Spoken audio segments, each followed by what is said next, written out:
প্রচুর লোভনীয় আর সুস্বাদু এই ড্রিঙ্ককে ঠান্ডা করে খেয়ে দেখুন। এক গ্লাসে মন ভরবে না, ফেরত আবার চাইবেন। আর পুষ্টিগুণের কথা বললে যতই বলবো কম পড়বে, যেহেতু এই ড্রিঙ্ক দুধ সাবুদানা দিয়ে তৈরি। চটজলদি তৈরি করতে পারবেন, খুব একটা উপকরণ লাগবে না। কিভাবে চটজলদি এই ড্রিঙ্ককে তৈরি করব, ভিডিও স্কিপ না করে পুরোটা দেখবেন। যদি ভালো লেগে থাকে লাইক শেয়ার সাবস্ক্রাইব করতে ভুলবেন না। নমস্কার, মঞ্জু কিচেনে আপনাদের সকলকে স্বাগতম। এই ড্রিঙ্ক তৈরি করার জন্য নিয়েছি ভেজানো সাবুদানা। সাবুদানা 3টে সাইজে আসে। আমি ছোট সাবুদানাটা ভিজিয়ে রেখেছিলাম। ভেজানো সাবুদানা থেকে অর্ধেক কাপ সাবুদানাকে আলাদা করে নেব।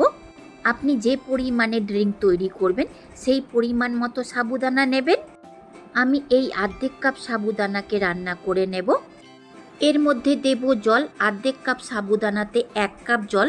আপনি যে পরিমাণ মতো সাবুদানা নেবেন তার ডবল জল দিতে হবে। একে রান্না করার জন্য ওভেনকে অন করে ফ্লেমকে রাখতে হবে মিডিয়াম। ওভেনের উপরে সাবুদানার সসপ্যানকে চাপিয়ে একটা বলক ওঠা পর্যন্ত রান্না করে নিতে হবে। যেহেতু ভেজানো সাবুদানা রান্না হতে খুব একটা সময় লাগে না, 2 থেকে 3 মিনিটেই এটা রান্না হয়ে যাবে। দেখুন সাবুদানাতে বলক উঠে গেছে, যতটুকু কাঁচা আছে গরমেই সেদ্ধ হয়ে যাবে। একে ছেঁকে নিয়ে সাবুদানার জল থেকে আলাদা করে নিতে হবে।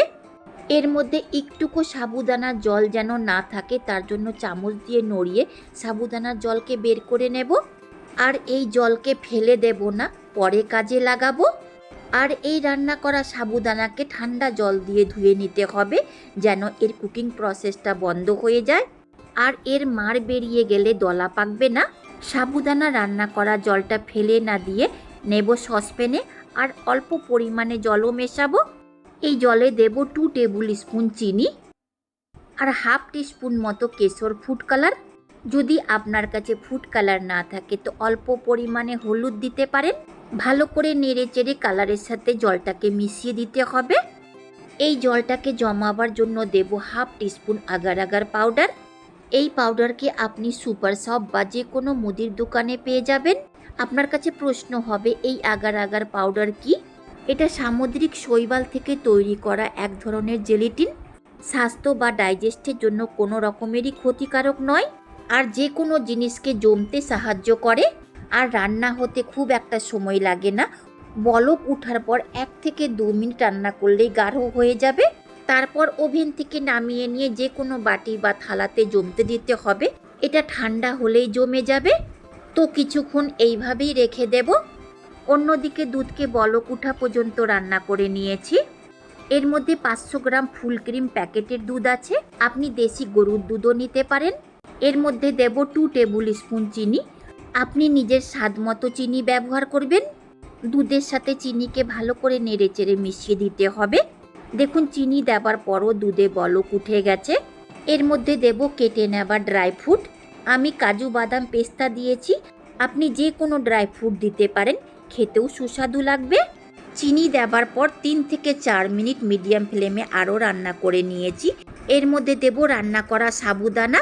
দুধের মধ্যে নেড়ে চেড়ে মিশিয়ে দিতে হবে যেন সাবুদানাতে একটুকু দলা না থাকে। তাছাড়া রান্না করা সাবুদানাকে ঠান্ডা জল দিয়ে ধুয়ে নিলে তার মার বেরিয়ে যায়, সেই দলাটা মিশতে খুব একটা সময় লাগে না। এর মধ্যে দেব দুধে ভেজানো কেশর। এই সাবুদানা দুধকে টোটাল 6 থেকে 7 মিনিট রান্না করে নিয়েছি। দুধ অনেকটাই দেখতে গাঢ় লাগছে। ওভেনকে অফ করে একে ঠান্ডা হবার জন্য রেখে দেব। অন্যদিকে আগার আগার পাউডার দিয়ে তৈরি করা জেলিটিনটা ঠান্ডা হয়ে গেছে। একে চাকু দিয়ে কাটিং করে নিতে হবে। আপনি যে কোনো সাইজে কাটিং করতে পারেন। একে কাটিং করার সময় আপনি একটুকু দেখতে পারবেন না, আমি সামনাসামনি দেখতে পাচ্ছি না কিছু, তো ক্যামেরাতে কি দেখা যাবে। যেমন ইচ্ছা তেমন চাকুটা ঘুরিয়ে কেটে নিলাম। একে চাকু দিয়ে তুলতে যাবেন না, এইভাবে চামচ দিয়ে তুলবেন। চাকু দিয়ে তুলতে গেলে জমানো জেলিটিন কেটে বা ভেঙে যেতে পারে। আমি একে জেলিটিন বলে থাকি, আপনারা কি বলে ডাকেন অবশ্যই কমেন্টে জানাবেন। সাবুদানা দুধকে 10 থেকে 15 মিনিটের জন্য ফ্রিজে রেখে দিয়েছিলাম। দুধটা ঠান্ডা হয়ে গেছে। ঠান্ডা হবা দুধটা ঢেলে নেব মিক্সিং বলে। এরই মধ্যে দেব আগার আগার পাউডার দিয়ে তৈরি করা জেলিটিনটা আর কেটে নেওয়া ওপর থেকে কাজু বাদাম। ভালো করে মিশিয়ে নিয়ে একে পরিবেশন করব। তৈরি হয়ে গেল সাবুদানা ড্রিঙ্ক রেসিপি।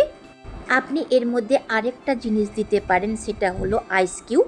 আমি আইস কিউব ছাড়াই পরিবেশন করব, যেহেতু এটা দুধ দিয়ে তৈরি করা ড্রিঙ্ক। আইস কিউব দিতে গেলে দুধটা পাতলা হয়ে যাবে, তাই আগেই আমি দুধ আর সাবুদানাকে ফ্রিজে রেখে ঠান্ডা করে নিয়েছিলাম। এই জন্য আলাদা করে আইস কিউব আর দিলাম না। ওপর থেকে কেটে নেওয়া ড্রাই ফ্রুট আর জেলিটিন দিয়ে গার্নিশিং করে নিয়েছি। এই ড্রিঙ্কটা খেতে যেমন সুস্বাদু হয়, দেখতেও তেমন সুন্দর লাগে। সাবুদানা ড্রিঙ্ক বা সাবুদানা শরবত যদি একটুকু ভালো লেগে থাকে, লাইক কমেন্ট করবেন। পাশে আসা বেল আইকনকেও প্রেস করবেন। আমি যখনই কোনো নতুন ভিডিও আপলোড করব তার নোটিফিকেশান আপনি পাবেন।